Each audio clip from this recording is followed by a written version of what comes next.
Today, we're diving into S.J. Scott's book, Wake Up Successful, and it makes a really big promise. The idea is you can totally transform your life just by changing what you do in that first hour of your day. So, can a simple morning routine actually be that powerful? Let's find out. So, the core idea of the book is pretty simple, but it's also incredibly profound. That first hour after you wake up, it's not just a warm up, it's the moment that sets the tone for absolutely everything that follows: your productivity, your focus, even how happy you feel all day long.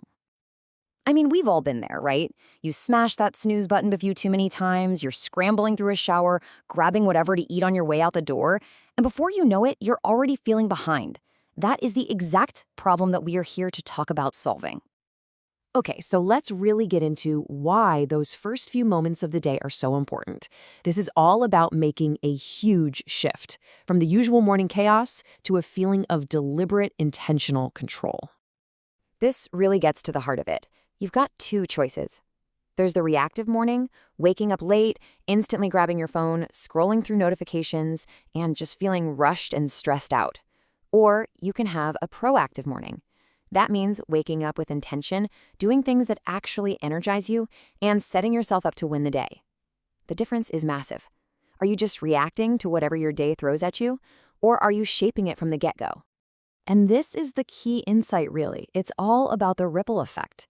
This isn't just about having a peaceful first hour. That initial sense of purpose actually creates this powerful momentum. It's like a psychological win that you carry with you all day, and it makes every other challenge feel just a little bit easier to handle.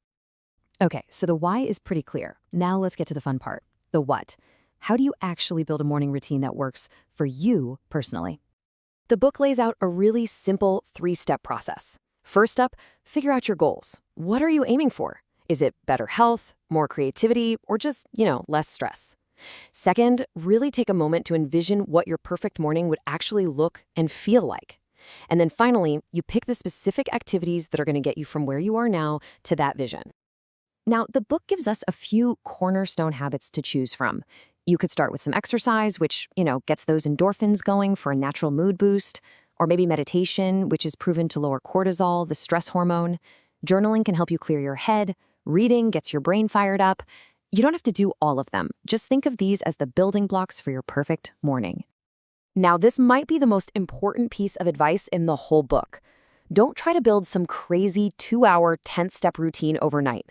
You're just going to burn out. The real strategy is to start with just one new thing. Master that. Make it feel automatic. And only then do you add something else. Because when it comes to building habits, consistency is always, always better than intensity. Of course, knowing what to do is one thing, but actually doing it is a whole other story. So let's talk about the most common hurdles that get in people's way. This is the big one, isn't it? I just don't have time. It is the number one excuse people give. You feel like your morning is already jam-packed and there's just no way you can fit anything else in. The book's solution is so brilliantly simple. Don't try to find an extra hour. Just find 15 minutes. Seriously, can you wake up just 15 minutes earlier than you do now? For most of us, the answer is yes. And that is plenty of time for a quick meditation, to write down your goals, or do a few stretches. It is a tiny, achievable investment that pays off big time. All right, hurdle number 2 is motivation. The first few days are exciting. It's new. But what happens in week 2 or 3 when that spark starts to fade and your warm, comfy bed feels a lot more appealing than your new routine? The trick here is to connect the dots. Don't just think of it as, I have to meditate for 10 minutes. Think of it as, I'm taking a step toward becoming a calmer, more focused person. When you frame these small, daily actions as essential steps towards your biggest life goals, that motivation becomes internal, and it's so much more powerful. Now for what might be the biggest secret to a successful morning. And here's the plot twist. It doesn't actually start in the morning. It starts the night before.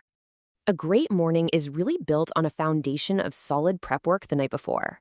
The whole strategy is to remove any friction for your future self. So maybe at 9 p.m., you lay out your workout clothes. By 9:30, you're winding down without screens, maybe reading a book. When you do this, you're not just hoping for a good morning, you're actively designing it. And a massive part of that evening blueprint is just getting good quality sleep. This means turning your room into a sleep sanctuary. cool, dark, and quiet. It means putting your phone away at least an hour before bed, because that blue light messes with your sleep hormones. And finally, try to stick to a consistent sleep schedule, even on weekends, to keep your body's internal clock happy.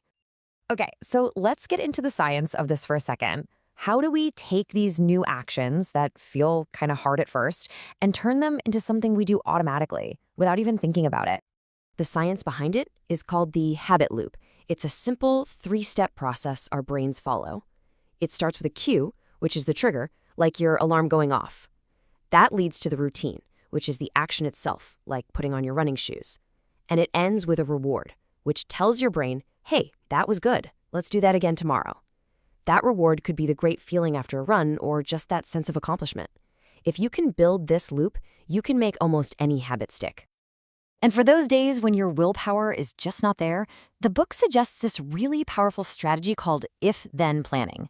You basically decide ahead of time how you're going to handle obstacles. So instead of letting tiredness completely derail your workout, you have a backup plan. If I feel too tired to run, then I will just stretch for 5 minutes.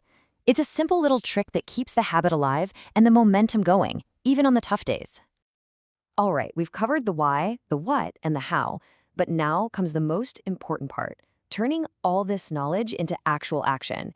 And that journey doesn't start tomorrow morning. It starts right now. So let's make this real. What is the one tiny action you can take tonight to make tomorrow just a little bit more successful? Will you lay out your clothes? Maybe put your alarm clock across the room? Or just decide what your 15-minute activity is going to be? Because the path to a completely transformed life, well, it doesn't start tomorrow. It starts with that one simple choice you make right now.